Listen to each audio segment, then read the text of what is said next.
Bonjour. Nos formations digitales vous permettent de suivre une formation quand vous le souhaitez, depuis n'importe quel endroit. Après une première édition sur le thème de la récupération d'eau de pluie, cette seconde session présentera les principes de détermination des circulateurs. Au cours de cette e-formation, nous évoquerons deux applications, à savoir le chauffage central et l'eau chaude sanitaire. Pour chacune d'entre elles, je vous donnerai des méthodes vous permettant de faciliter vos sélections. Un système de chauffage est destiné à compenser les déperditions calorifiques dans une habitation.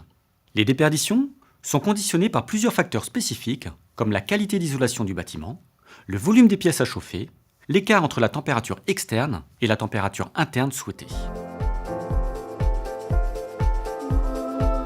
Dans un système de chauffage central, quel est le rôle joué par le circulateur ? Le circulateur assure la diffusion des calories à travers le réseau de chauffage central, depuis la zone de production, c'est-à-dire la chaudière ou la pompe à chaleur, jusqu'aux zones d'émission, c'est-à-dire les radiateurs ou le plancher chauffant. Le débit du circulateur est directement proportionnel à l'apport calorifique nécessaire. Nous avons vu d'où pouvaient provenir les déperditions calorifiques. Mais comment peut-on les estimer ? Une formule simple et rapide à mettre en œuvre permet de faire une évaluation des besoins calorifiques. Celle-ci consiste à multiplier trois valeurs entre elles. Le coefficient d'impact de l'isolation, exprimé en watts par mètre cube et par degré Celsius, le volume de l'habitation, exprimé en mètres cubes, la différence de température, en degrés, entre l'extérieur et celle souhaitée pour l'intérieur.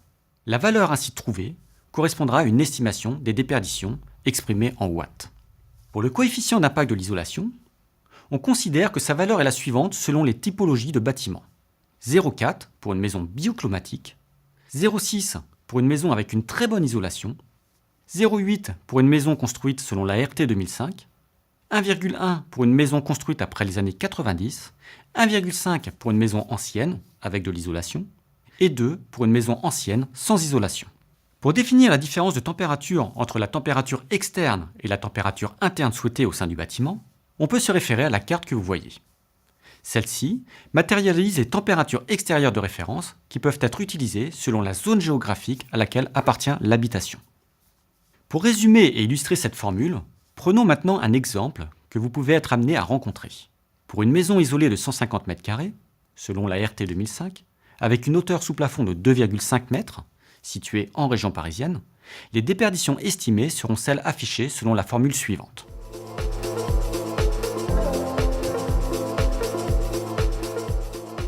Une fois le volume de déperdition déterminé, nous pouvons déterminer la puissance calorifique nécessaire.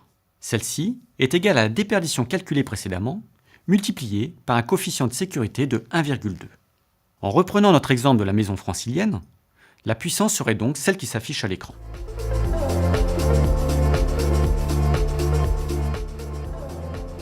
Pour déterminer le débit du circulateur, on appliquera la formule que vous pouvez voir ici, intégrant notamment la puissance calorifique et la différence de température entre le départ et le retour du générateur de chaleur.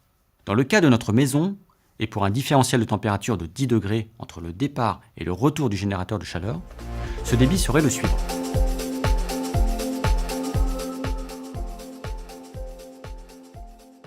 Après avoir déterminé le débit, il est nécessaire de déterminer la HMT du circulateur, c'est-à-dire sa hauteur manométrique totale. Sur un réseau fermé, la hauteur manométrique totale correspond à l'ensemble des paires de charges de la boucle aller et retour la plus défavorisée, c'est-à-dire celle présentant les paires de charges les plus élevées. On distingue deux types de paires de charges. Les paires de charges linéaires, liées au frottement du fluide sur la paroi interne des tuyauteries, et les paires de charges singulières, liées aux accidents de canalisation. Elles dépendent des types d'obstacles rencontrés, les coudes, les vannes, les rétrécissements, les émetteurs, etc.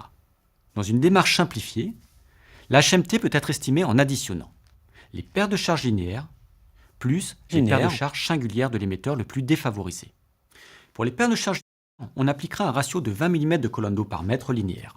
Pour rappel, la longueur linéaire correspond au réseau aller et retour de la boucle la plus défavorisée, c'est-à-dire celle présentant les paires de charges les plus élevées. Pour la paire de charges singulière de l'émetteur le plus éloigné et de ses accessoires, elles sont estimées à 0,5 m de colonne d'eau pour un radiateur et 1 m de colonne d'eau pour un plancher chauffant. Exemple. Pour une boucle aller et retour de 30 mètres de longueur, équipée d'un plancher chauffant, la perte de charge estimée sera celle qui s'affiche. Attention, il est nécessaire de bien faire la différence entre la pression statique qui correspond à la pression de remplissage du réseau et la HMT qui correspond à la pression délivrée par le circulateur pour vaincre les pertes de charge de l'installation. Dans un réseau fermé, la hauteur géométrique de l'installation n'entre pas en compte dans la HMT du circulateur. En revanche, la hauteur géométrique de l'installation conditionne la pression de remplissage du réseau. En résumé, pour déterminer un circulateur de chauffage central, il faut calculer ses caractéristiques qui sont le débit, à partir des déperditions calorifiques, ainsi que la HMT, hauteur manométrique totale, en fonction des pertes de charge du réseau. En marque Samson, pour vous aider, nous disposons d'outils rapides de sélection. Une réglette, un tableau de sélection. Ils vous permettent de sélectionner le circulateur adéquat parmi les modèles que nous proposons. Ceux-ci présentent de nombreuses fonctionnalités, facilitant l'installation et la maintenance, permettant au produit d'interagir avec l'installation et de réaliser des économies d'énergie. Sirius-Ohm, notre circulateur premium à haut rendement, garantit 5 ans. Priuxohm, notre circulateur standard à haut rendement, garantit 3 ans. Les circulateurs pour les bouclages d'eau chaude sanitaire répondent à la norme ACS, ce qui signifie Attestation de conformité sanitaire. Ces produits ont notamment des corps en bronze ou en inox. Pour définir les caractéristiques de ces circulateurs, il est nécessaire de déterminer, dans un premier temps, le débit. Celui-ci est défini en fonction des déperditions de l'ensemble des boucles d'eau chaude sanitaire. Les déperditions du bouclage sont en fonction du diamètre de la tuyauterie, de l'isolation de la tuyauterie, de la température du fluide, de la température externe à laquelle sont soumises les tuyauteries. La réglementation impose une température de 50 degrés en tout point du réseau et une vitesse minimale de 0,2 m par seconde dans les boucles de retour. Dans un second temps, la hauteur manométrique totale sera calculée à partir des caractéristiques de l'installation. Nous disposons également d'outils de sélection pour déterminer le circulateur adéquat parmi notre offre. NSB, Thermoclock, Zen-O-Ohm ou encore notre circulateur haut rendement Sirius-O-Ohm. A bientôt pour de nouvelles thématiques.